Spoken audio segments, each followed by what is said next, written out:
una tormenta feroz azotaba Valle de Bravo, mientras 300 invitados celebraban la boda más poderosa del año.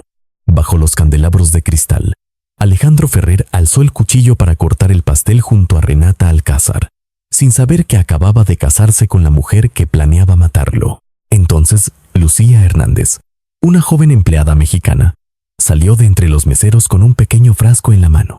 «No coma nada que ella le ofrezca», gritó. Lucía reveló que el frasco contenía un veneno capaz de provocar una muerte lenta, parecida a una falla cardíaca. Renata perdió el control, intentó arrebatarle las pruebas y tomó el cuchillo del pastel para lanzarse contra ella. Lucía reaccionó antes. La sujetó con fuerza por los hombros y le hundió el rostro en el pastel de bodas, inmovilizándola entre crema blanca y rosas de azúcar hasta que llegó el equipo de seguridad. Todos miraron a la empleada, como si ella fuera la criminal. Nadie quiso escuchar que la elegante novia llevaba 6 meses preparando la muerte de su propio esposo. Si disfrutas las historias donde una persona humilde se atreve a enfrentar a quienes creen estar por encima de la ley, suscríbete al canal y acompáñanos hasta el final. Lo más inquietante no ocurrió durante aquella boda, sino después, cuando una mujer encarcelada consiguió fingir su muerte y regresar por venganza. Lucía tenía 28 años, piel morena clara y largos cabellos negros. Había viajado desde Puebla para pagar el tratamiento de su abuela y los estudios de su hermano. Alejandro era un millonario respetado que todavía creía haber encontrado el amor verdadero. Renata poseía belleza, poder y un padre capaz de comprar silencios, documentos e incluso nuevas identidades. Durante 6 meses, Lucía cargó sola con un secreto mortal. Si hablaba sin pruebas, perdería su trabajo. Si permanecía callada, Alejandro perdería la vida. Y mientras todos protegían a la esposa rica, la única tratada como una mentirosa fue precisamente la mujer que intentaba salvarlo.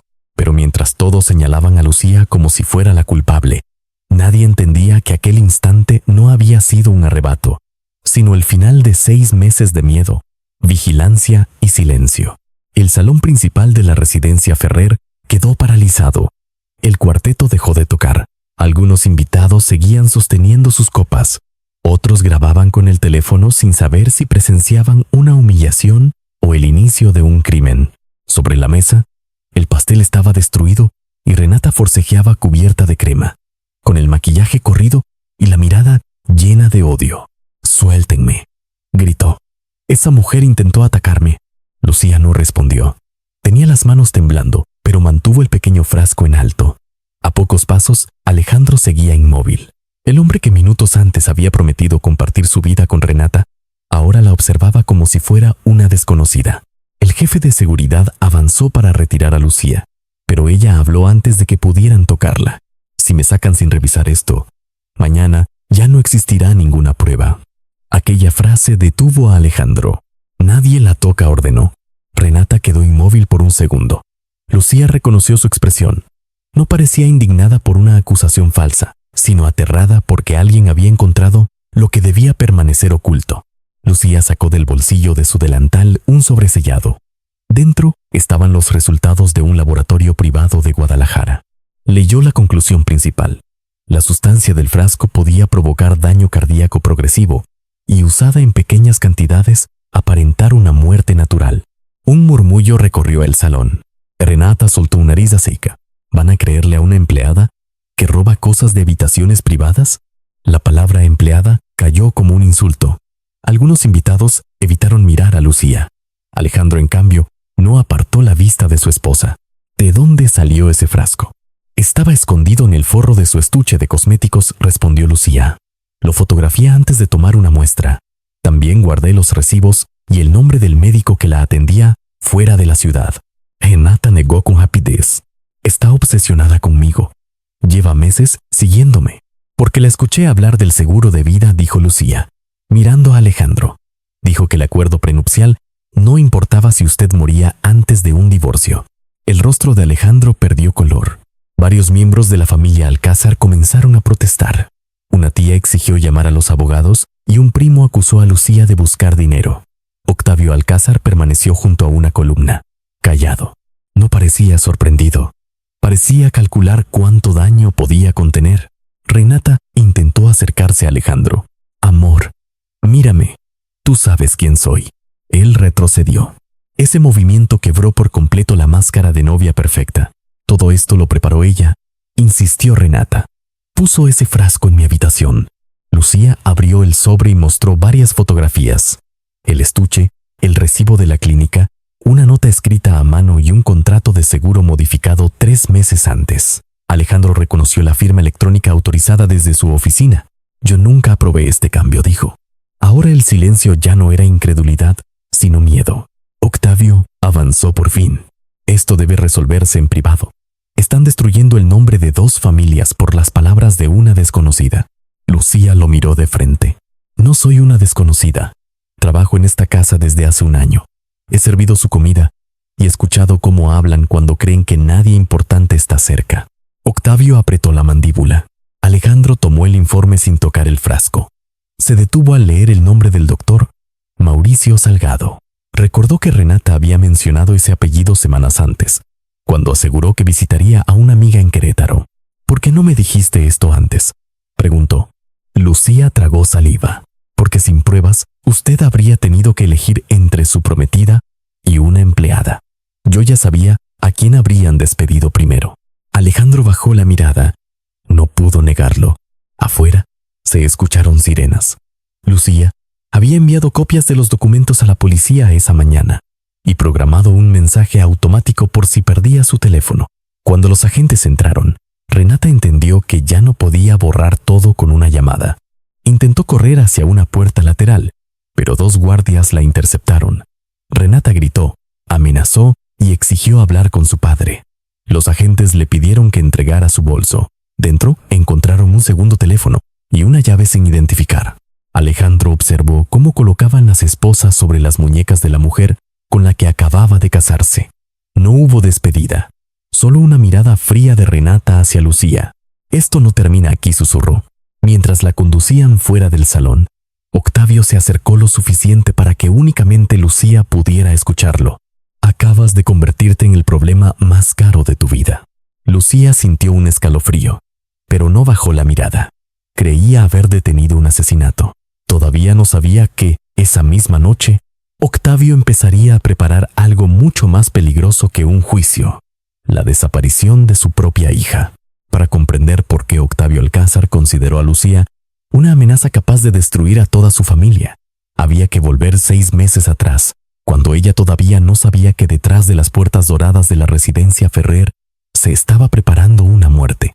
Lucía Hernández llegó desde Puebla con una maleta pequeña y el compromiso de enviar dinero a casa cada mes.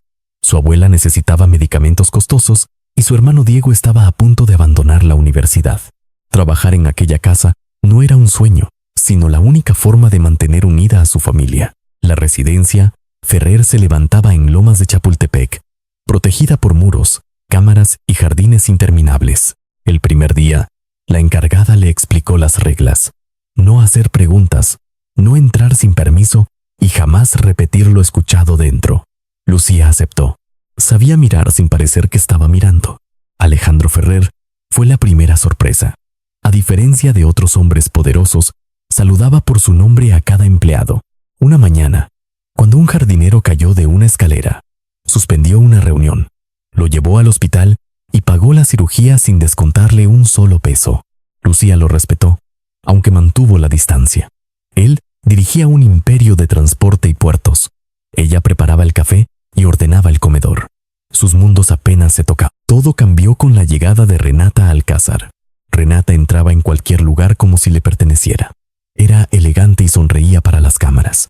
Frente a Alejandro trataba con cariño al personal, pero bastaba que él saliera para que su voz cambiara. Un mantel mal planchado podía convertirse en motivo de humillación. Una copa colocada fuera de lugar provocaba amenazas de despido. A Lucía le arrojó una blusa al suelo porque el perfume no había desaparecido después del lavado. Para esto les pagan, dijo sin mirarla. Si no puedes hacerlo bien, hay cientos de mujeres esperando tu puesto. Lucía recogió la prenda. No respondió porque el tratamiento de su abuela vencía en 10 días. Poco a poco, comenzó a notar cosas extrañas. Renata revisaba el estudio de Alejandro cuando él viajaba. Abría cajones, fotografiaba contratos y cerraba todo con una precisión que revelaba práctica. Algunas noches salía al balcón con un segundo teléfono y terminaba las llamadas apenas escuchaba pasos. Lucía se repetía que no era asunto suyo. Las parejas ricas también tenían secretos. Buscar explicaciones inocentes era más seguro que aceptar lo que su intuición empezaba a advertirle. La certeza llegó una noche de febrero. Alejandro había viajado a Veracruz. Renata entró en la despensa contigua a la cocina, creyendo que el personal ya se había retirado. Lucía estaba detrás de una puerta entreabierta, puliendo una bandeja de plata. «El acuerdo prenupcial, no importa si él muere antes del divorcio», dijo Renata por teléfono. Lucía dejó de mover las manos. «No será de inmediato. Después de la boda, cuando la póliza esté activa. 8 meses, tal vez 10, algo gradual. Los Ferrer tienen antecedentes cardíacos. Nadie va a sospechar». La persona del otro lado respondió algo que Lucía no alcanzó a escuchar. Renata soltó una risa breve. «Quiero una viuda destrozada, un funeral impecable y todo legalmente a mi nombre».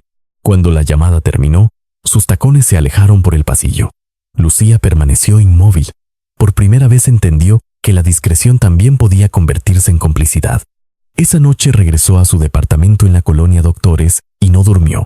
Si acusaba a Renata sin pruebas, perdería el empleo antes de terminar la primera frase. Los Alcázar tenían abogados, contactos y medios. Lucía solo tenía su palabra.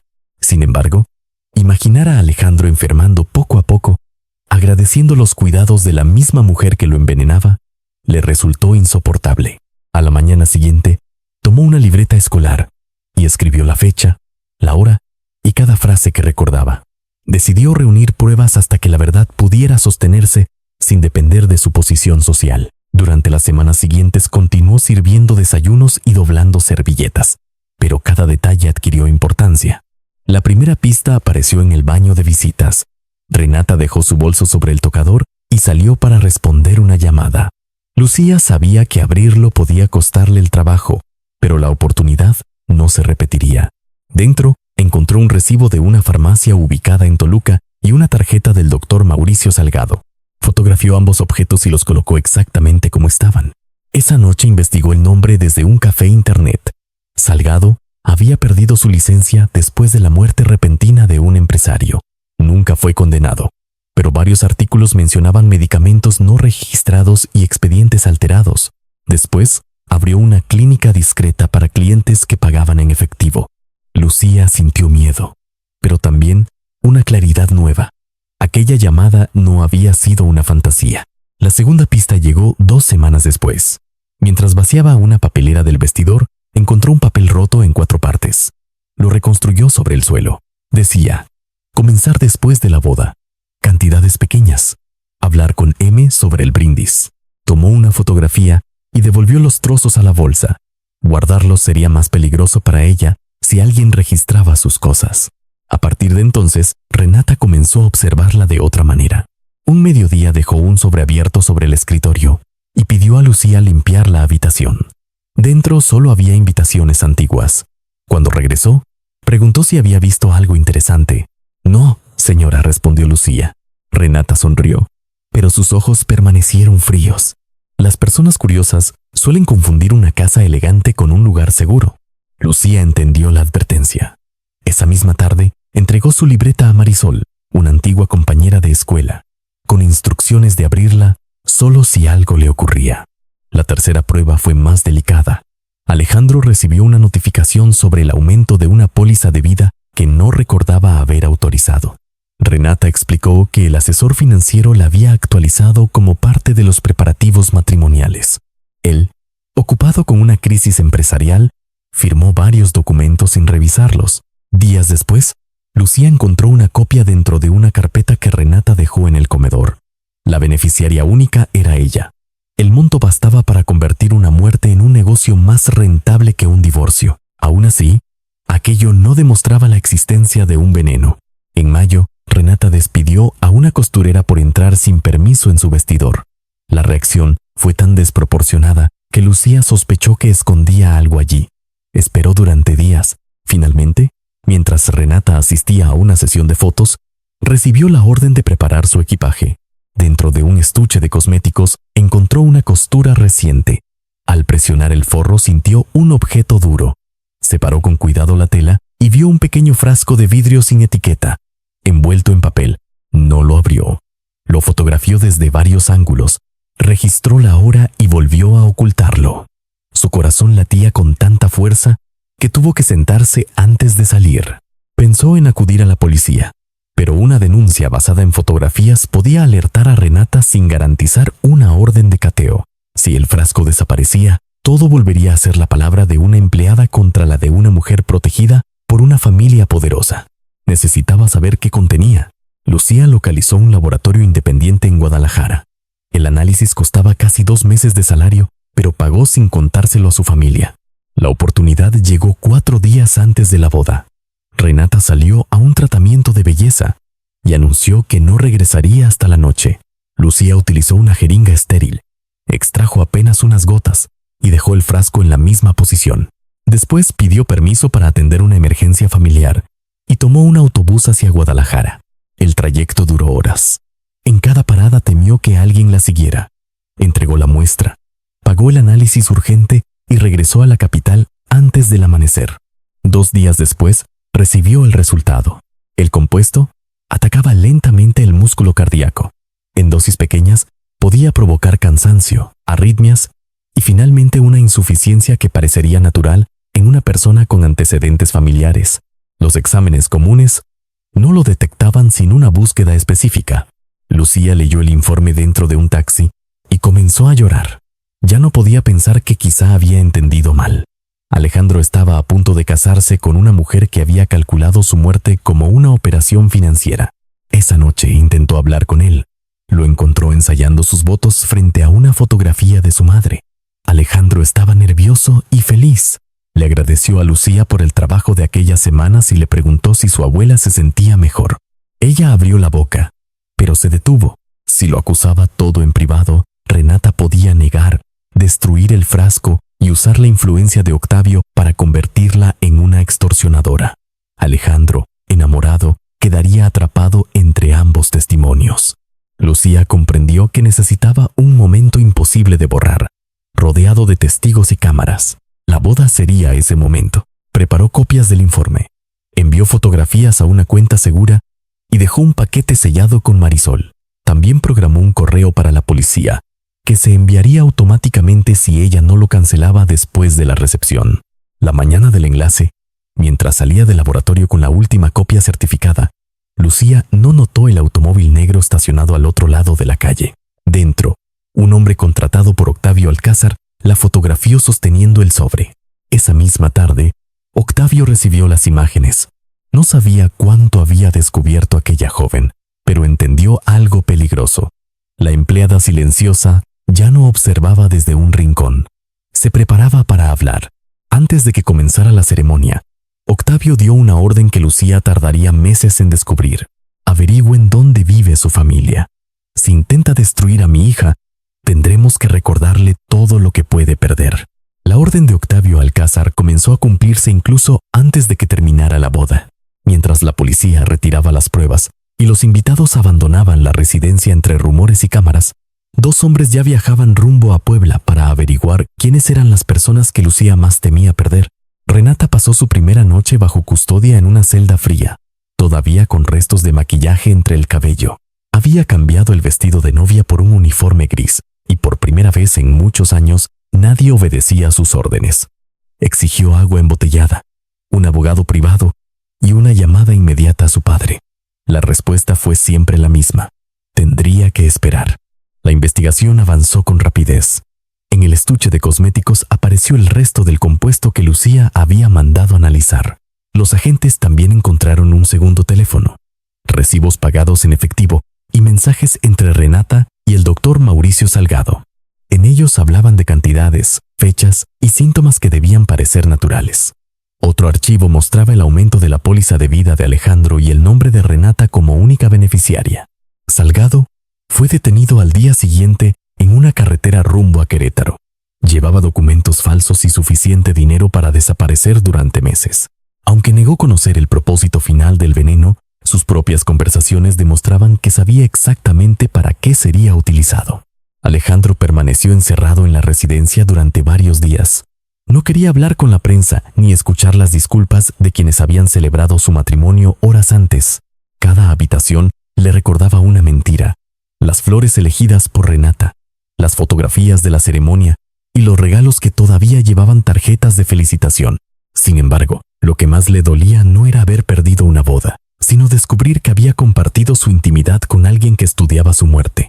Pidió hablar con Lucía lejos de los abogados. La encontró en el pequeño departamento destinado al personal, guardando ropa en una maleta. ¿Te vas?, preguntó. «Ya no puedo seguir aquí», como si nada hubiera ocurrido. Alejandro cerró la puerta y se quedó de pie frente a ella. «Quiero entender algo. ¿Por qué cargaste sola con esto durante 6 meses?» Lucía no respondió de inmediato. Había imaginado muchas veces aquella conversación, pero ninguna respuesta parecía suficiente. «Porque usted estaba enamorado», dijo al fin. «Si yo hubiera hablado sin pruebas, Renata habría dicho que mentía. Su familia habría traído abogados y yo habría perdido mi trabajo antes de terminar la acusación». Alejandro bajó la mirada. «Yo te habría escuchado. Tal vez. Pero escuchar no siempre significa creer. Y mientras usted dudaba, ella habría hecho desaparecer todo». Él no pudo contradecirla. En su mundo, una firma poderosa pesaba más que la palabra de una empleada. «Me salvaste la vida», murmuró. «Hice lo que cualquiera debería hacer». No.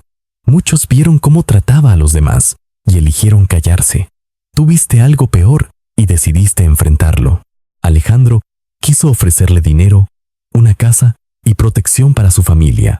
Lucía rechazó la recompensa, pero aceptó una cosa: seguridad para su abuela y para Diego. Sabía que Octavio no era un hombre acostumbrado a perder. 2 días después, su temor se confirmó. Al regresar del Ministerio Público, encontró un sobre debajo de la puerta. Dentro había fotografías recientes de su abuela saliendo de una clínica y de Diego frente a la universidad. En la parte posterior de una imagen, alguien había escrito: «La próxima vez no podrás salvar a todos». Lucía sintió que el aire desaparecía de la habitación. Llamó a Alejandro y en menos de 1 hora, la familia Hernández fue trasladada a un lugar protegido. La policía abrió una investigación por amenazas, pero el sobre no tenía huellas útiles y las cámaras de la calle habían dejado de funcionar esa tarde. Mientras tanto, Renata recibió la visita de Octavio en el reclusorio. Frente a los custodios, él fingió estar decepcionado. «Debiste pensar en las consecuencias», dijo con voz severa. Ella lo miró con odio. «No vine a escuchar un sermón». Cuando el guardia se alejó unos pasos, Octavio inclinó el cuerpo hacia el cristal. «Tendrás que enfermarte». Renata parpadeó. «¿Qué estás diciendo?» «Que un juicio puede durar años, pero una muerta no va a prisión». Octavio le explicó solo una parte.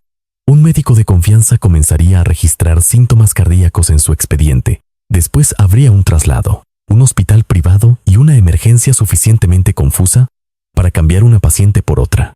Todo dependería de que Renata obedeciera sin hacer preguntas. «¿Y después?», preguntó ella. «Tendrás otro nombre y saldrás del país». Por primera vez desde su arresto, Renata sonrió. ¿Y Lucía? La expresión de Octavio se endureció. «Olvídala, ya habrá tiempo de ocuparse de ella». Pero Renata no pensaba olvidar. Desde la celda, repetía el nombre de Lucía como si fuera una deuda. No la veía como la mujer que había salvado a Alejandro, sino como la sirvienta que le había quitado su fortuna, su libertad y el futuro que creía merecer. Aquella misma noche, un médico comprado por Octavio añadió una nueva nota al expediente de Renata: paciente con antecedentes familiares de cardiopatía y episodios recientes de pérdida de conciencia. Era una sola línea dentro de cientos de documentos. Nadie sospechó que acababa de escribirse el primer párrafo de una muerte que todavía no había ocurrido. La breve anotación añadida al expediente médico de Renata parecía inofensiva, pero era la primera pieza de un plan diseñado para convertir a una prisionera viva en una mujer oficialmente muerta. Durante las semanas siguientes, Renata siguió las instrucciones de su padre con una disciplina que nadie le había conocido. Cada vez que una custodia se acercaba, se llevaba la mano al pecho, dejaba parte de la comida, fingía mareos y respiraba con dificultad después de caminar unos cuantos metros. Por las noches golpeaba la puerta de la celda y aseguraba que su corazón latía de manera irregular. Al principio, las enfermeras pensaron que se trataba de ansiedad. Renata había pasado de una residencia lujosa a un dormitorio vigilado, y no era extraño que una interna desarrollara ataques de pánico. Sin embargo, los informes comenzaron a acumularse. El médico contratado por Octavio aparecía como consultor externo y recomendaba pruebas cada vez más específicas. Los resultados estaban manipulados antes de llegar al reclusorio. Un electrocardiograma mostraba alteraciones inexistentes. Un análisis de sangre sugería una enfermedad hereditaria. Otro documento afirmaba que la madre de Renata había muerto joven por una condición cardíaca, aunque aquella mujer seguía viva en una residencia privada en Connecticut. Octavio no dejaba nada al azar. Mientras fabricaba la enfermedad de su hija, también preparaba la opinión pública. Concedió entrevistas en las que aparecía abatido, vestido de negro y sentado frente a una fotografía de Renata cuando era niña. No defendía abiertamente su inocencia, porque sabía que las pruebas del intento de asesinato eran demasiado fuertes. En cambio, hablaba de derechos humanos, de negligencia médica y de una joven enferma que podía morir antes de ser juzgada. Mi hija responderá ante la ley, declaró ante las cámaras. Pero la justicia no debe convertirse en una sentencia de muerte. Algunos periodistas repitieron sus palabras. Otros comenzaron a preguntar si Renata recibía el tratamiento adecuado. Octavio utilizó cada duda como una herramienta. Su objetivo no era convencer al país de que ella era inocente, sino preparar a todos para creer que podía morir en cualquier momento. Lucía observaba aquellas entrevistas desde la casa segura donde permanecían su abuela y Diego. Cada vez que Octavio hablaba de compasión, ella recordaba las fotografías enviadas como amenaza. Alejandro había contratado protección, pero Lucía no se sentía tranquila. Sabía que los Alcázar no necesitaban acercarse físicamente para hacer daño. Podían comprar documentos, destruir reputaciones o convertir una mentira en una verdad oficial. «Está preparando algo», dijo una noche mientras apagaba el televisor. La inspectora Isabel Cortés, encargada del caso, compartía parte de esa sospecha, aunque no tenía pruebas suficientes para actuar contra Octavio. Sus cuentas estaban protegidas por empresas, abogados y prestanombres. Cada llamada importante se realizaba desde teléfonos desechables. «Lo estamos vigilando», le aseguró Isabel. «Pero necesitamos que no actúe sola otra vez». Lucía miró por la ventana. Yo tampoco sabía que estaba actuando sola hasta que fue demasiado tarde. Dentro del reclusorio, Renata perfeccionaba su papel. Una mañana se desplomó durante el recuento. Su cuerpo cayó con rigidez, los ojos abiertos y la respiración entrecortada. Una enfermera intentó ayudarla, mientras otra pedía una ambulancia. No era el momento definitivo, solo un ensayo. La trasladaron a la clínica del penal y la regresaron horas después. El incidente quedó registrado en su expediente, exactamente como Octavio necesitaba. Una semana más tarde ocurrió un segundo desmayo, esta vez frente a una abogada y dos representantes de derechos humanos. El médico recomendó que, ante una nueva crisis, Renata fuera llevada a una institución con equipo especializado. La autorización fue firmada por un funcionario que acababa de recibir el pago de una deuda hipotecaria a través de una empresa relacionada con Octavio. La noche elegida llegó durante una fuerte tormenta sobre el Valle de México. Renata comenzó a gritar poco después de las 11. Se golpeó el pecho, cayó al suelo y dejó de responder. Los custodios encontraron espuma en sus labios, provocada por una sustancia inofensiva que el médico le había entregado durante una revisión. La ambulancia llegó con un equipo que parecía legítimo. 2 paramédicos verdaderos iban acompañados por un tercero contratado por Octavio. La orden indicaba trasladarla a una clínica privada en Toluca, supuestamente la única con el especialista adecuado. Isabel recibió la notificación demasiado tarde. Cuando intentó detener el traslado, la ambulancia ya había salido. La lluvia reducía la visibilidad. A mitad del camino, un camión atravesó una avenida y obligó al vehículo a desviarse. Un automóvil chocó contra la parte trasera de la ambulancia. Nadie resultó herido, pero durante varios minutos hubo gritos, luces apagadas y personas corriendo bajo el agua. Aquella confusión había sido planeada. En una calle lateral esperaba otra ambulancia idéntica. Renata fue retirada por la puerta trasera, cubierta con una sábana y conectada a tubos sin función real. En su lugar colocaron a una mujer inconsciente de complexión similar, trasladada desde una clínica clandestina. La desconocida estaba en estado terminal y no tenía familiares que preguntaran por ella.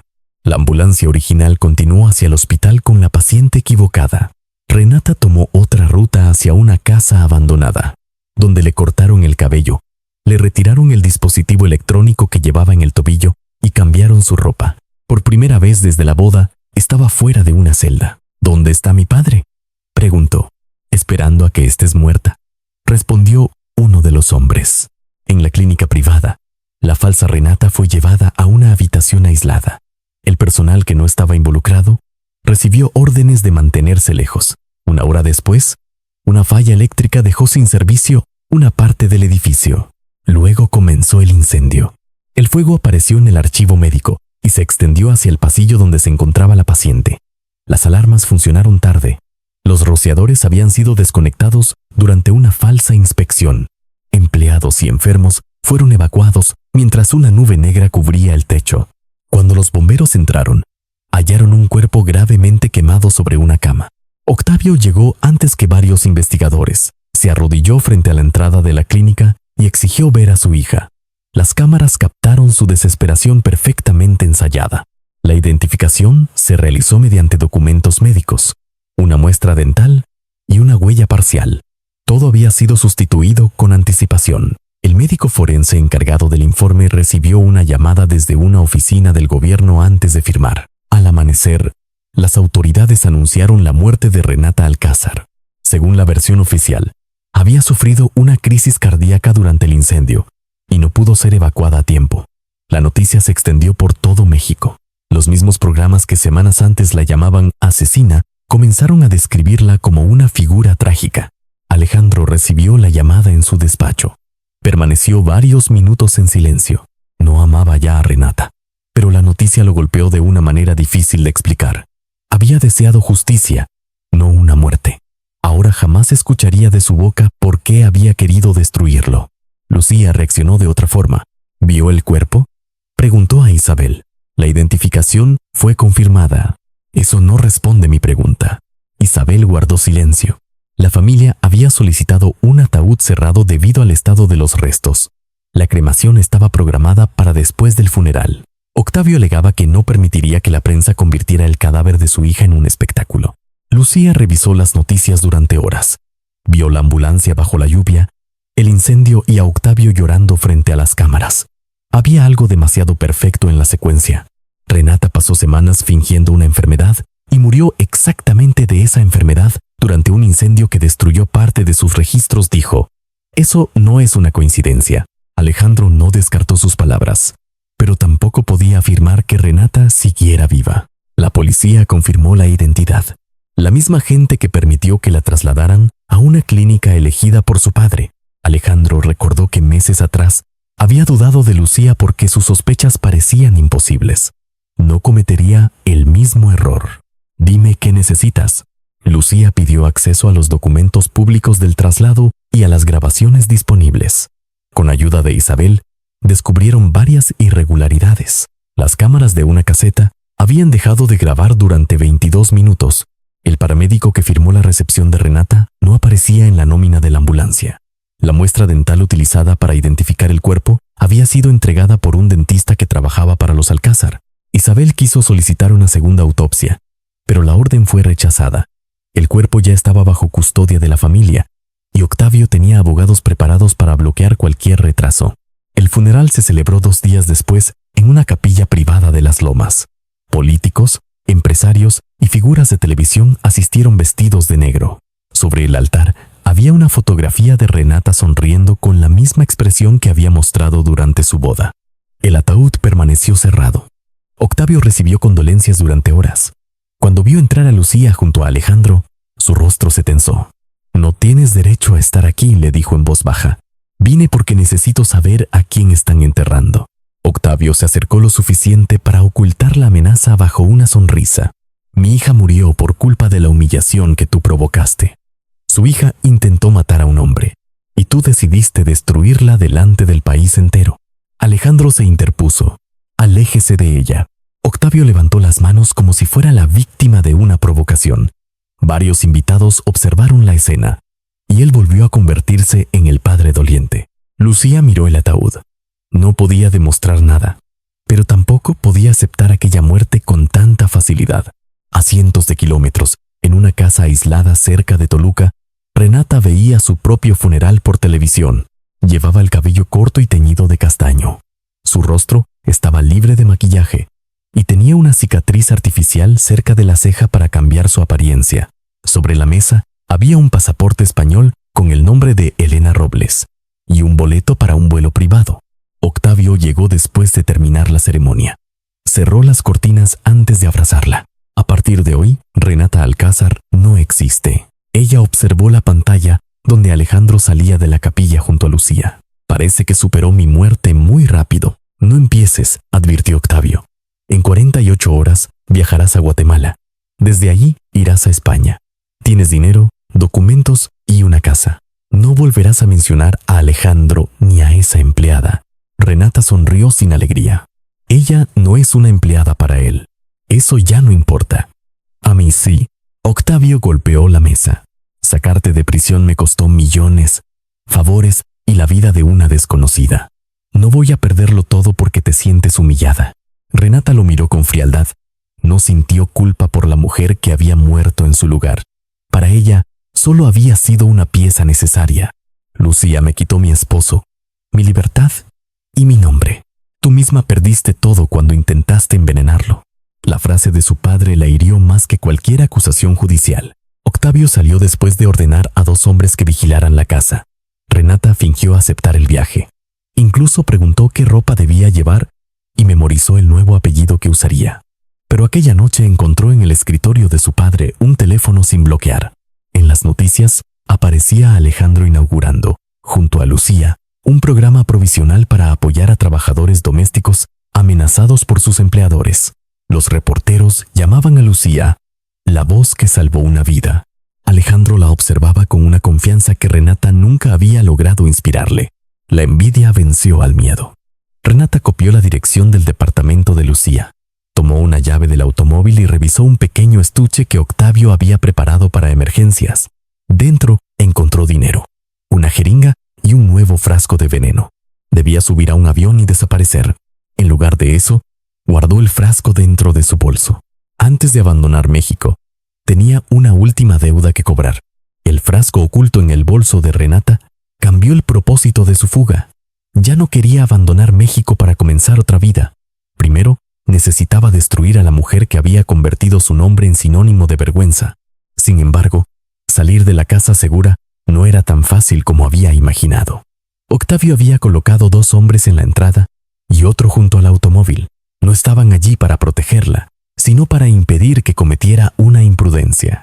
Su padre conocía demasiado bien el orgullo de su hija. Renata fingió cansancio y pidió descansar. Esperó hasta que los guardias cambiaran de turno. Abrió una ventana trasera y descendió utilizando una escalera de mantenimiento. Había recorrido apenas unos metros cuando escuchó un motor encenderse detrás de ella. Octavio la esperaba dentro de un vehículo oscuro. Sube, ordenó.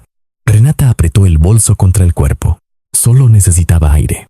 Llevas dinero, una llave y el veneno que guardé para una emergencia. No me insultes mintiéndome. Ella se sentó a su lado sin responder. Octavio le arrebató la llave, pero no encontró el frasco, escondido en el forro interior de su abrigo. Si te ven antes de salir del país, todo habrá sido inútil, continuó él. La policía volverá a investigar el incendio, el cadáver y a cada persona que pagué. No solo regresarás a prisión, me llevarás contigo. Lucía sigue hablando de mí como si hubiera vencido. Para el mundo estás muerta. Una muerta no siente celos. Renata giró lentamente hacia su padre. Entonces, ¿no debiste criarme para aceptar que alguien inferior ocupara mi lugar? Octavio la miró con una mezcla de furia y temor. Durante años había alimentado en ella la idea de que el apellido Alcázar estaba por encima de cualquier límite. Ahora, esa misma educación amenazaba con destruirlos. Decidió posponer el viaje. La vigilancia en aeropuertos privados había aumentado y la inspectora Isabel Cortés estaba revisando los movimientos financieros de la familia. Renata permanecería escondida hasta que la atención disminuyera. Pasaron casi 3 meses. Durante ese tiempo cambió varias veces de domicilio. Vivió primero en una finca cerca de Toluca, después en una casa vacía de Cuernavaca y finalmente en un departamento rentado con documentos falsos en la Ciudad de México. Cada lugar tenía las cortinas cerradas y teléfonos que debían destruirse después de una sola llamada. Renata no podía salir, pero tenía acceso a Internet. Desde una computadora sin registro observó cómo continuaba la vida que ella creía suya. Lucía ya no trabajaba como empleada en la residencia Ferrer. Alejandro le había ofrecido un puesto temporal en un proyecto destinado a proteger a trabajadores domésticos que presenciaran abusos, fraudes o delitos dentro de las casas donde servían. Lucía aceptó con una condición. No quería que el programa llevara su nombre ni que se convirtiera en una campaña para limpiar la imagen del millonario. No necesito que me conviertan en heroína, le había dicho. Necesito que la próxima mujer que escuche algo peligroso tenga un lugar al cual acudir antes de quedarse sola durante 6 meses. Alejandro respetó su decisión. El proyecto recibió el nombre de Fundación Voz Valiente. Comenzó en 2 oficinas pequeñas, una en Puebla y otra en la capital. Contrataron abogadas, psicólogas y trabajadoras sociales. También habilitaron una línea anónima para cocineras, choferes, cuidadores, jardineros y empleados que temieran denunciar a sus patrones. Lucía asistía a cada reunión. No tenía experiencia administrativa, pero comprendía algo que muchos especialistas ignoraban. Una persona con miedo no necesitaba discursos, sino seguridad y pruebas bien protegidas, y la certeza de que su familia no pagaría las consecuencias. Alejandro la observaba trabajar con una admiración que no intentaba esconder. Al principio, su cercanía nació de la gratitud. Después, se convirtió en confianza. Lucía era la única persona que le decía la verdad sin pensar en su fortuna. Si una propuesta no servía, la rechazaba. Si una campaña parecía diseñada únicamente para las cámaras, se lo señalaba. Alejandro, acostumbrado a que todos celebraran sus decisiones, descubrió que aquellas discusiones le devolvían una parte de sí mismo que había perdido durante su matrimonio. Una tarde, viajaron juntos a Puebla para visitar el primer centro. Al terminar la jornada, Lucía lo llevó a una pequeña fonda donde comía cuando era estudiante. Alejandro miró la mesa de plástico y sonrió. Mis asesores jamás me dejarían traer a un inversionista aquí. Por eso vine contigo, y no con tus asesores. Compartieron mole poblano, tortillas calientes y una conversación que no mencionó a Renata. Por unas horas, Alejandro dejó de ser el hombre engañado frente a 300 invitados. Lucía dejó de ser la empleada que había sostenido un frasco ante todo el país. Renata vio fotografías de aquel viaje en una publicación de la fundación. No había gestos románticos, pero la tranquilidad en el rostro de Alejandro la enfureció más que un beso. Comenzó a investigar a Lucía. Usó cuentas falsas para seguir a Diego, revisar los horarios de la fundación y localizar a antiguos vecinos. Pagó a un mensajero para que observara la entrada del departamento de Lucía. También descubrió que la abuela permanecía bajo protección en Puebla y que Alejandro había instalado cámaras alrededor de la vivienda. Atacar a la familia sería difícil. Lucía, en cambio, vivía sola y rechazaba tener guardaespaldas permanentes. No puedo enseñar a otras personas a recuperar su libertad mientras yo vivo escoltada, como una prisionera, había explicado. Alejandro no estuvo de acuerdo, pero aceptó un punto medio. Le entregó un dispositivo pequeño conectado a su teléfono. Bastaba presionarlo para enviar su ubicación y activar el micrófono. Lucía lo guardó en el llavero más para tranquilizarlo que porque creyera necesitarlo. Las primeras señales comenzaron de forma casi invisible. Una mañana encontró una rosa blanca frente a su puerta. No llevaba tarjeta. Pensó que alguien se había equivocado de departamento y la dejó en el pasillo. 2 días después recibió otra en la oficina. La tercera llegó dentro de una caja negra, acompañada de una frase: las flores blancas también se llevan a los funerales. Lucía entregó el paquete a Isabel. No había huellas ni datos del remitente. La mensajería había recibido el pedido en efectivo de una mujer con cubrebocas y lentes oscuros. «Puede ser alguien obsesionado con el caso», dijo la inspectora. «Tu nombre apareció durante semanas en televisión. O puede ser alguien que todos creen muerta». Isabel no descartó la posibilidad. Había encontrado nuevas irregularidades en el certificado de defunción, pero todavía no podía demostrar que el cuerpo perteneciera a otra mujer. La clínica había cerrado después del incendio y 2 empleados clave habían desaparecido. Alejandro insistió en que Lucía se mudara temporalmente a la residencia Ferrer. «No necesito vivir en tu casa», respondió ella. «No se trata de controlarte. Lo sé, pero tampoco quiero que el miedo decida por mí. ¿Y si tu intuición es correcta?». Lucía sostuvo su mirada. «Entonces quiero pruebas, no una jaula más cómoda». Alejandro comprendió que protegerla no significaba tomar decisiones en su lugar. Aún así, pidió que un vehículo de seguridad permaneciera cerca de su calle sin hacerse visible. Renata lo descubrió al segundo día de vigilancia. Desde un automóvil rentado observó el cambio de turnos, las horas de llegada de Lucía y los momentos en que la calle quedaba vacía. Había cambiado de nuevo su aspecto. Llevaba el cabello corto, teñido de negro, lentes de contacto verdes y ropa sencilla. Nadie habría reconocido en ella a la mujer de las fotografías del funeral. Una tarde siguió a Lucía hasta un mercado. Estuvo a pocos metros mientras ella compraba fruta y hablaba por teléfono con su abuela. Renata podía escuchar su risa. Sintió deseos de acercarse y terminar todo allí, pero había demasiadas personas. Además, no quería una muerte rápida frente a testigos. Quería que Lucía comprendiera quién la había derrotado antes de desaparecer. La semana siguiente, las cámaras del edificio dejaron de funcionar durante 30 minutos. Cuando el técnico llegó, descubrió que alguien había cortado un cable desde la azotea. Lucía pidió revisar el departamento.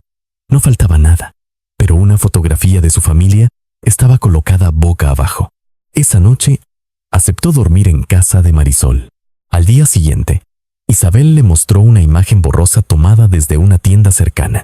Se veía a una mujer entrando al edificio con gorra y cubrebocas. Su altura y forma de caminar coincidían con Renata. No puedo decir que sea ella, advirtió la inspectora, pero ya pedí vigilancia sobre Octavio. La respuesta llegó horas después. Octavio había salido de México oficialmente rumbo a Madrid. Sus abogados aseguraban que necesitaba descanso después de la muerte de su hija. En realidad, viajaba para preparar la llegada de Renata y alejarse antes de la fase final de la fuga. Desde España llamó a un teléfono secreto. El avión sale mañana a medianoche, dijo. Un conductor te recogerá a las 10. No habrá otra oportunidad. Entendido. Y no te acerques a Lucía.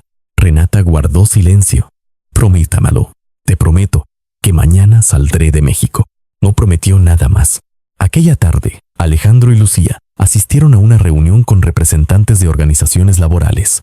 Al terminar, él le ofreció acompañarla a casa. Puedo llegar sola. No dudo de eso. Entonces, ¿por qué insistes? Alejandro tardó unos segundos en contestar.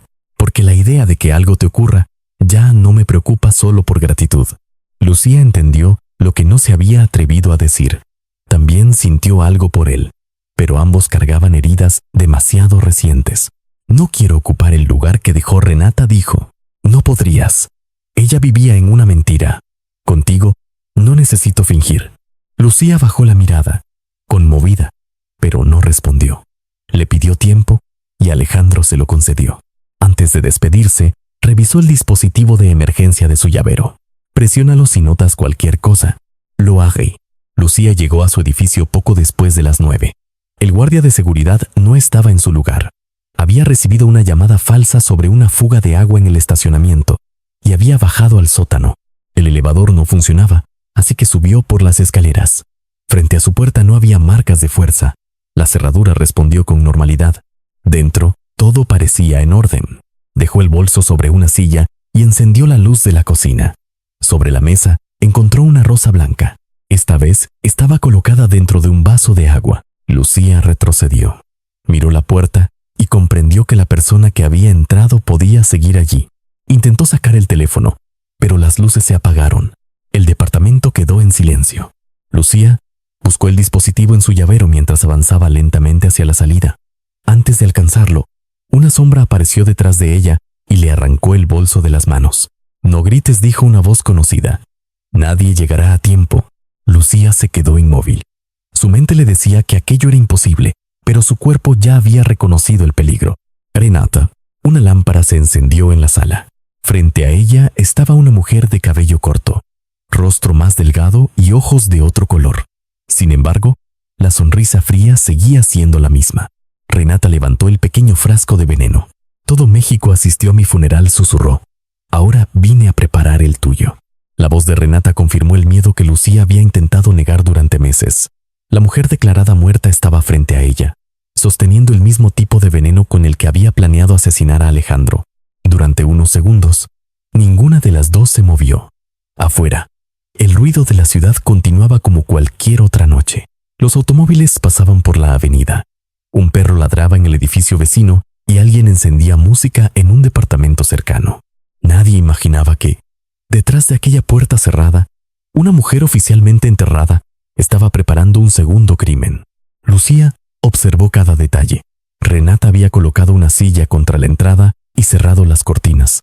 Sobre la mesa había guantes, una jeringa, un frasco de alcohol y una botella de tequila. No había entrado impulsivamente. Había preparado una escena. ¿Qué quieres?, preguntó Lucía, tratando de mantener la voz firme. Quiero que entiendas lo que me hiciste. Yo no te obligué a comprar veneno. La expresión de Renata se endureció. Tú eras una empleada. Nadie te había pedido que revisaras mis cosas ni que jugaras a ser investigadora. Nadie tenía que pedirme que salvara una vida. Renata dio un paso al frente. Destruiste mi boda frente a todo México. Me empujaste contra el pastel como si yo fuera basura. Hiciste que Alejandro me mirara con desprecio. Me quitaron mi casa, mi apellido y mi libertad por tu culpa. Lucía no bajó la mirada. Perdiste todo cuando decidiste matar al hombre que confiaba en ti. La respuesta hirió a Renata más que cualquier insulto. La abofeteó con tanta fuerza que Lucía chocó contra la pared.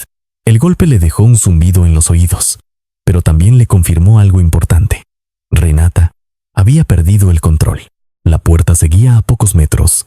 El llavero con el dispositivo de emergencia había caído junto al sofá cuando Renata le arrebató el bolso.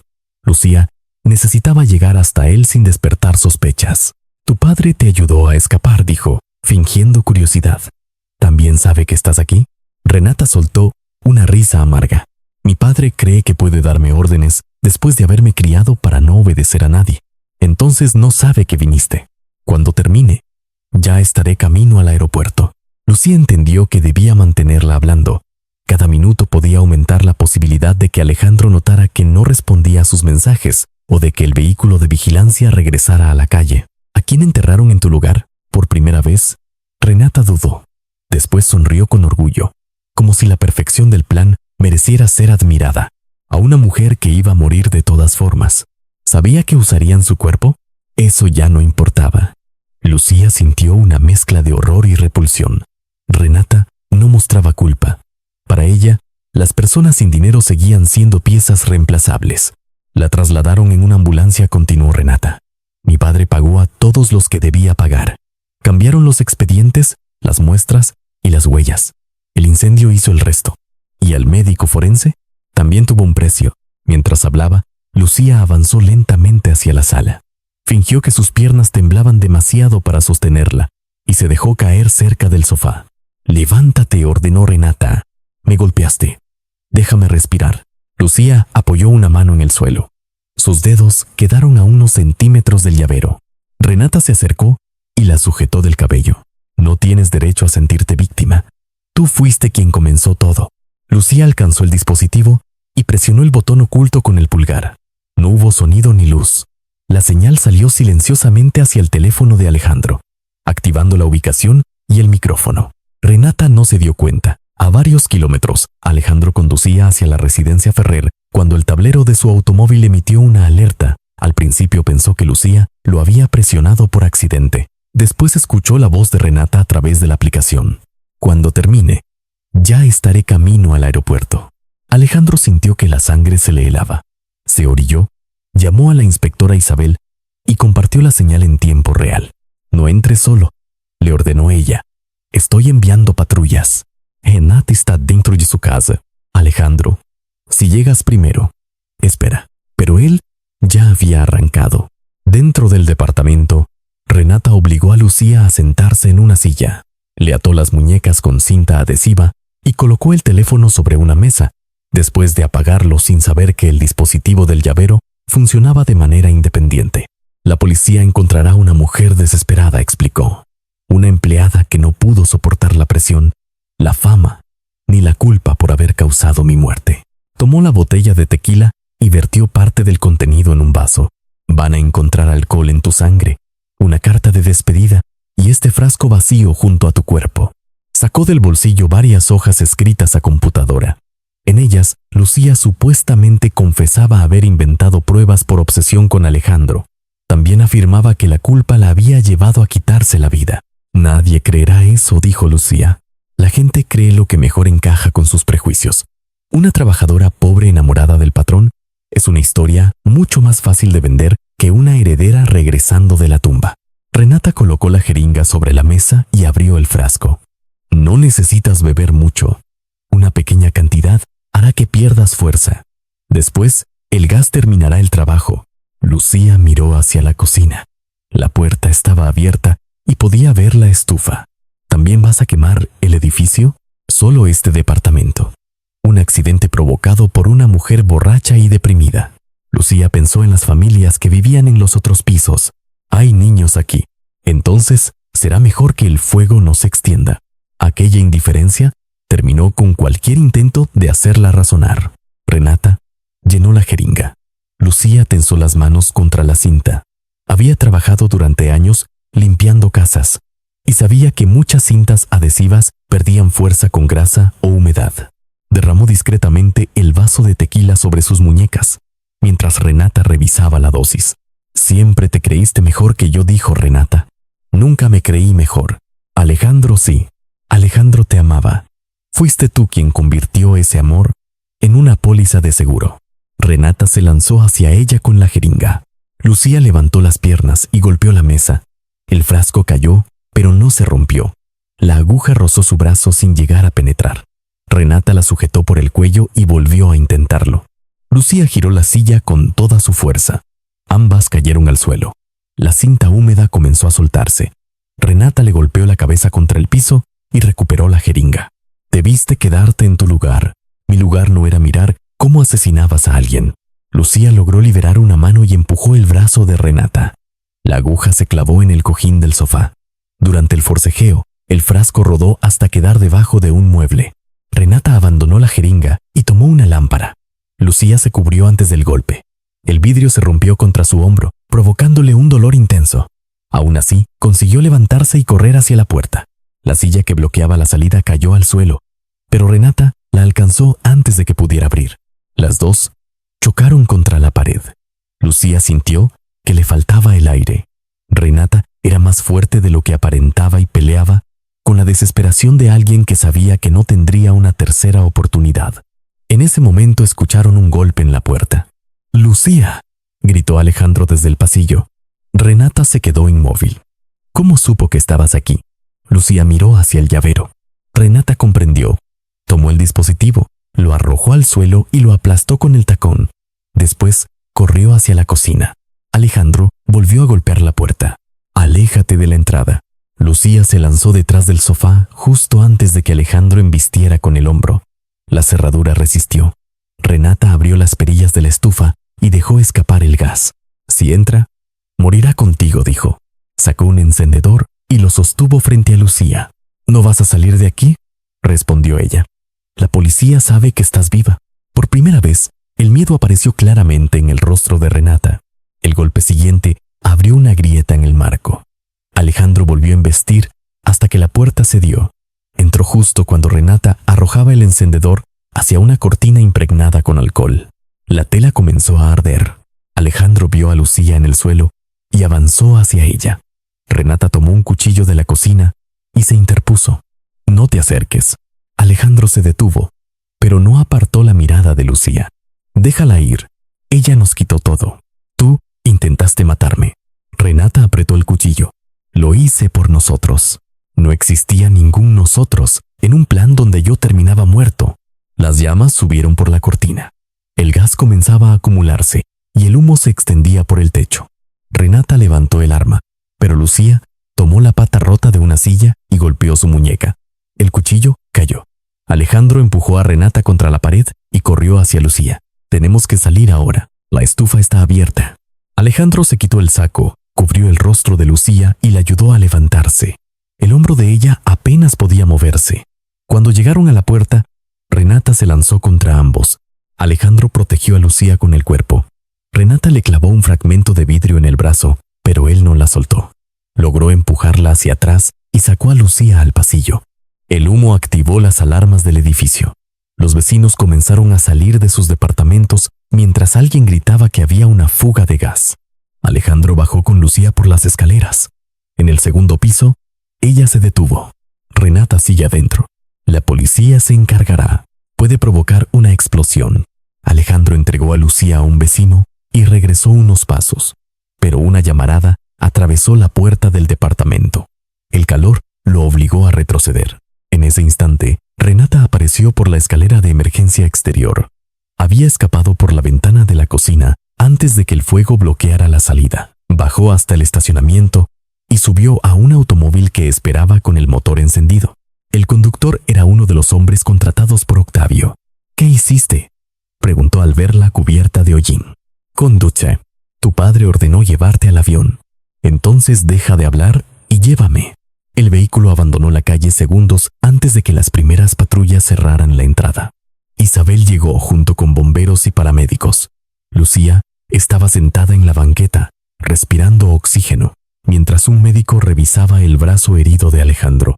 «Te dije que esperaras», reclamó Isabel. «Si hubiera esperado, ella estaría muerta». Lucía miró a Alejandro. Su camisa estaba quemada en una manga y la sangre le corría por el antebrazo. «¿Por qué regresaste por mí?», preguntó. Alejandro respondió sin dudar. «Porque tú entraste al fuego por mí cuando nadie te lo pidió. Esta vez me tocaba a mí». Lucía quiso contestar, pero el cansancio y el humo le cerraron la garganta. Solo tomó su mano. Los bomberos controlaron el incendio antes de que alcanzara otros departamentos. Dentro de la vivienda, la policía recuperó el frasco debajo del mueble, la jeringa, las hojas con la falsa confesión y parte del equipo utilizado por Renata. En el bolso abandonado encontraron un pasaporte a nombre de Elena Robles, varios billetes extranjeros y un mapa doblado. Lucía reconoció una anotación hecha a mano en una esquina. «Medianoche. Hangar 4». Isabel extendió el mapa sobre el cofre de una patrulla. Señalaba una pista privada cerca de Toluca. «El avión sale en menos de 40 minutos», dijo. Lucía recordó las palabras de Renata. Después de terminar con ella, abandonaría el país. Alejandro intentó incorporarse. «Voy con ustedes». «¿Necesitas un hospital?», respondió Isabel. Renata escapó una vez porque todos confiaron en documentos y procedimientos. No volverá a ocurrir. Lucía respiró con dificultad y señaló otra marca en el mapa. Era una ruta secundaria que evitaba la carretera principal. «Su padre usará este acceso», dijo. «No querrá pasar por los retenes». Isabel llamó a todas las unidades disponibles. Ordenó cerrar las carreteras, vigilar el espacio aéreo y detener cualquier vuelo privado. A varios kilómetros, Renata miraba el reloj desde el asiento trasero del automóvil.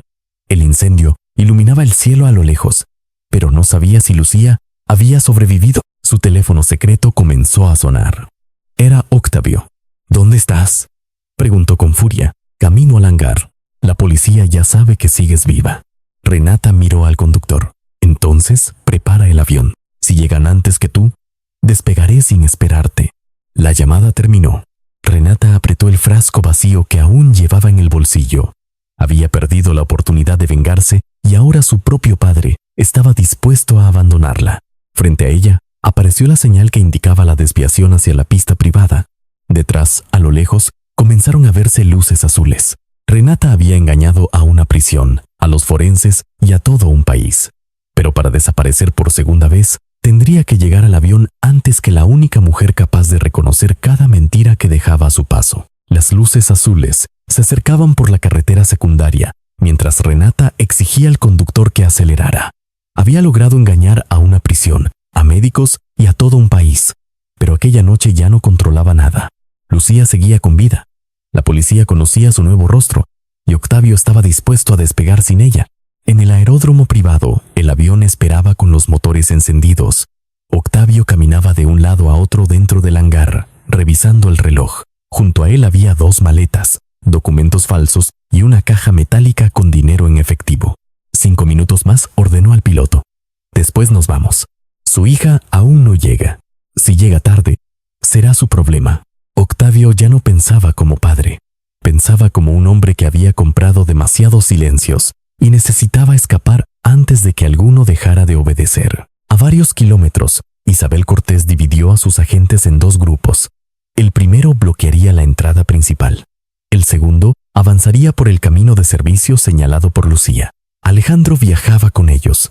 A pesar de la herida en el brazo, había rechazado subir a la ambulancia hasta saber que Renata no podría acercarse otra vez a Lucía. Ella permanecía bajo cuidado médico frente al edificio incendiado. Antes de que la patrulla saliera, tomó la mano de Alejandro. No intentes enfrentarla solo. Esta vez no lo haré. Prométalo. Alejandro sostuvo su mirada. Te prometo que regresaré. El automóvil de Renata alcanzó la última curva antes del aeródromo. Al ver el primer retén, el conductor frenó bruscamente. La entrada está cerrada. Usa el camino de tierra. Ese acceso pasa junto al hangar. Nos van a ver. Renata sacó una pistola pequeña del bolso y la apoyó contra el asiento. Entonces, asegúrate de llegar antes que ellos. El conductor desvió el vehículo por una brecha rodeada de árboles. Las llantas patinaron sobre el lodo y golpearon varias piedras, pero finalmente aparecieron las luces del hangar. Octavio vio el automóvil y sintió alivio solo durante un segundo. Después observó las patrullas que se acercaban detrás. «Sube al avión», gritó. Renata bajó corriendo. Tenía el cabello desordenado, la ropa manchada de humo y una herida en la frente. Ya no se parecía a la novia elegante que había entrado en la residencia Ferrer meses atrás. «¿Por qué no bloqueaste las carreteras?», reclamó. «Porque decidiste ir a matar a Lucía cuando debías estar camino a España. No iba a dejar que siguiera viviendo mi vida». Octavio la sujetó del brazo. «Esa vida ya no existe. Renata Alcázar está muerta. Ella se soltó con violencia. Está viva cada vez que Alejandro mira a esa mujer». El piloto apareció en la puerta del avión. «Tenemos que despegar ahora». Octavio tomó una maleta y comenzó a subir. Renata avanzó detrás de él, pero su padre se volvió y bloqueó la entrada. «Tú no vienes». Renata quedó inmóvil. «¿Qué dijiste?» «La policía te siguió hasta aquí. Si subes, nos derribarán o impedirán el despegue. Yo todavía puedo salir con documentos legales. Todo esto lo hiciste para salvarme. Lo hice para salvar el apellido de la familia. Tú acabas de destruir lo poco que quedaba». La mirada de Renata cambió. Por primera vez, comprendió que su padre podía abandonarla con la misma facilidad con la que había sacrificado a la mujer usada en el falso incendio. «Si me entregas, hablaré». Octavio descendió un escalón. «No sabes nada». Renata sacó del bolsillo una memoria digital. «Tengo copias de los pagos a los médicos, de las cuentas en Panamá y de los funcionarios que compraste. También guardé los nombres de las personas que ayudaste a desaparecer». Octavio palideció. «Dámela. Llévame contigo». Las primeras patrullas entraron al aeródromo. Altavoces ordenaron apagar los motores y levantar las manos. Octavio intentó arrebatarle la memoria. Renata retrocedió y levantó la pistola. «No te acerques». Los agentes rodearon el hangar. Isabel avanzó detrás de un vehículo, mientras Alejandro permanecía a su lado. Renata gritó la inspectora. «Deja el arma en el suelo. No tiene salida». Renata miró el avión, después a su padre, y finalmente las luces que cerraban la pista. Todo lo que había hecho para conservar el poder la había dejado completamente sola. Octavio aprovechó su distracción y corrió hacia la cabina. Ordenó al piloto despegar, pero el hombre apagó los controles. «No voy a morir por usted». Octavio lo empujó y trató de cerrar la puerta. Dos agentes lo alcanzaron antes de que pudiera hacerlo. Renata corrió hacia el extremo de la pista. Aún llevaba la pistola, pero ya no apuntaba a nadie. Alejandro dio un paso al frente. «¿Se terminó?» «Renata». Ella se volvió al reconocer su voz. «Todo esto era nuestro. Nunca hubo nada nuestro. Solo había una mentira. Lucía te puso en mi contra. Lucía me salvó. Tú elegiste matarme». Renata levantó el arma, aunque su mano temblaba. «¿La amas?» Alejandro no respondió de inmediato. «La respeto. Confío en ella. Y no permitiré que vuelvas a acercarte». Aquella respuesta terminó de destruirla. Renata apretó el gatillo, pero el arma no disparó. Había olvidado quitar el seguro. Isabel aprovechó el instante. Dos agentes la derribaron y alejaron la pistola. Renata gritó, pateó y pronunció el nombre de Lucía como una maldición mientras le colocaban las esposas. Octavio también fue detenido. Ya no tenía cámaras frente a las cuales fingir dolor, ni abogados capaces de detener la escena. Sus maletas fueron abiertas delante de todos. Contenían dinero, pasaportes, sellos oficiales y expedientes con fotografías de varias personas. Isabel recogió la memoria digital que había caído al suelo. «Parece que su hija guardó un seguro contra usted», le dijo. Octavio no contestó. Alejandro llamó a Lucía desde el aeródromo. Los arrestaron a los dos. Al otro lado de la línea, hubo un silencio de alivio. «¿Estás bien?» «Sí. Y voy a regresar». Lucía cerró los ojos. Por primera vez desde que encontró aquel frasco, pudo respirar sin sentir que alguien la observaba. Pero la historia no había terminado. Horas después, la policía registró la residencia de Octavio y abrió una caja fuerte oculta detrás de una pared. Dentro no solo había pruebas de la fuga de Renata, también encontraron certificados de defunción falsos, expedientes médicos alterados y fotografías de personas desaparecidas durante más de 20 años. Renata no había sido la primera persona a la que Octavio Alcázar ayudó a borrar del mundo, y algunas de aquellas personas quizá nunca habían escapado con vida.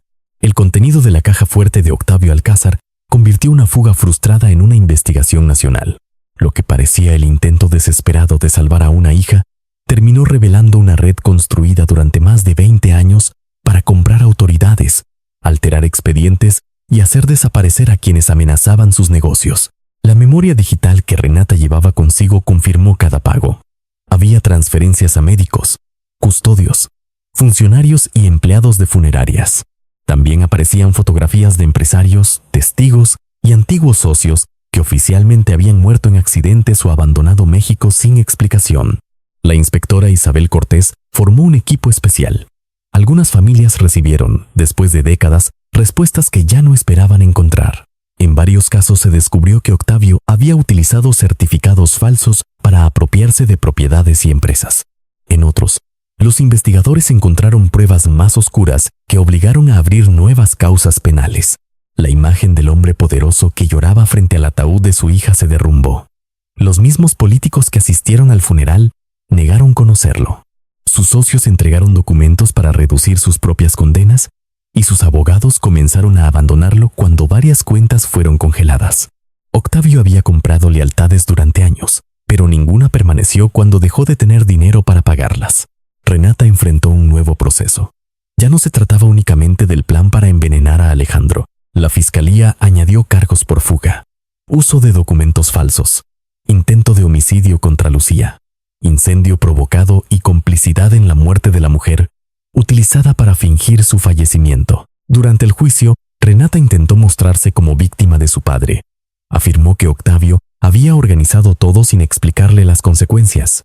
Sin embargo, las grabaciones recuperadas del dispositivo de emergencia de Lucía contenían su propia voz describiendo el cambio de ambulancias, la compra del médico forense y el cadáver colocado en su lugar. No había forma de convertir aquella confesión en un malentendido. El doctor Mauricio Salgado aceptó colaborar con las autoridades para evitar la condena máxima. Confirmó que Renata conocía los efectos del veneno y que había pedido una sustancia capaz de simular una enfermedad cardíaca. También declaró que Octavio pagó en efectivo y exigió que no quedaran registros oficiales. Meses después, padre e hija recibieron largas condenas. Octavio perdió sus empresas, sus propiedades y la influencia que durante años le había permitido sentirse intocable. Renata regresó a prisión sin privilegios y con vigilancia permanente. Esta vez, nadie creyó sus desmayos ni sus promesas de enfermedad. Mientras los tribunales cerraban una parte de la historia, Lucía comenzó una recuperación más silenciosa. La herida de su hombro sanó primero. Las noches fueron más difíciles. Durante semanas despertó creyendo oler gas o escuchar la voz de Renata dentro de su departamento. No quería volver a vivir con miedo, pero tampoco fingía que el valor podía borrar las heridas de inmediato. Alejandro estuvo cerca sin invadirla. No intentó pagar su gratitud con regalos ni decidir por ella. La acompañaba a las citas médicas cuando Lucía se lo permitía. Escuchaba sus silencios y se marchaba cuando ella necesitaba estar sola. Una tarde, mientras caminaban por un jardín de Puebla, Alejandro le confesó algo que había guardado desde la noche del incendio. Cuando escuché tu voz en el dispositivo, pensé que iba a llegar tarde. Lucía se detuvo. Pero llegaste, porque tú me enseñaste que esperar el momento perfecto puede costarle la vida a alguien. Ella sonrió con tristeza. Yo también llegué tarde muchas veces. Pasé meses buscando pruebas porque tenía miedo de que nadie creyera en mí. Y aún con miedo, continuaste. Aquellas palabras ayudaron a Lucía a entender que no necesitaba ser recordada como una mujer invencible. Había tenido miedo desde el principio. Su mérito no consistía en no sentirlo, sino en no permitir que la obligara a guardar silencio. Un año después, la Fundación Voz Valiente inauguró nuevas oficinas en Puebla, Guadalajara y la Ciudad de México. El proyecto ofrecía asesoría legal, atención psicológica y canales seguros para trabajadores que presenciaran violencia, fraude o abusos dentro de los hogares donde laboraban. Lucía fue nombrada directora general por decisión del consejo, no de Alejandro. Aceptó porque el puesto no era un premio, sino una oportunidad para evitar que otras personas se enfrentaran solas el mismo peligro. Su abuela recibió el tratamiento que necesitaba. Diego terminó la universidad y comenzó a trabajar como abogado dentro de la fundación. Había visto cómo una familia humilde podía ser amenazada por personas poderosas y decidió dedicar su carrera a proteger a quienes no podían pagar una defensa. Durante la ceremonia de inauguración, Alejandro habló ante empleados domésticos, periodistas y familias beneficiadas. Lucía no salvó mi vida porque tuviera dinero, contactos o autoridad, dijo. Me salvó porque vio una injusticia y se negó a fingir que no era asunto suyo. Cuando terminó el evento, ambos quedaron solos frente a la entrada del nuevo centro. Alejandro tomó aire.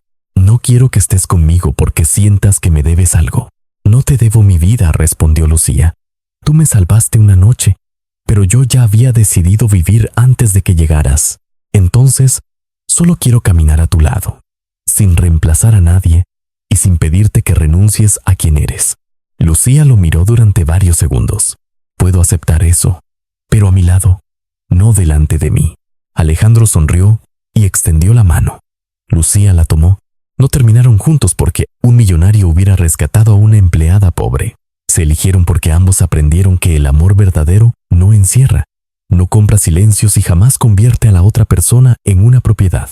Renata tuvo belleza, dinero y un apellido poderoso, pero permitió que la envidia destruyera todo lo que tocaba.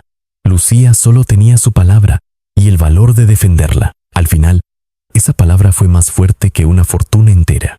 Y ahora queremos conocer tu opinión. Si crees que Lucía hizo bien al arriesgar su trabajo para salvar a Alejandro, escribe el número 1 en los comentarios. Si piensas que debió actuar de otra manera, escribe el número 0 y explícanos por qué.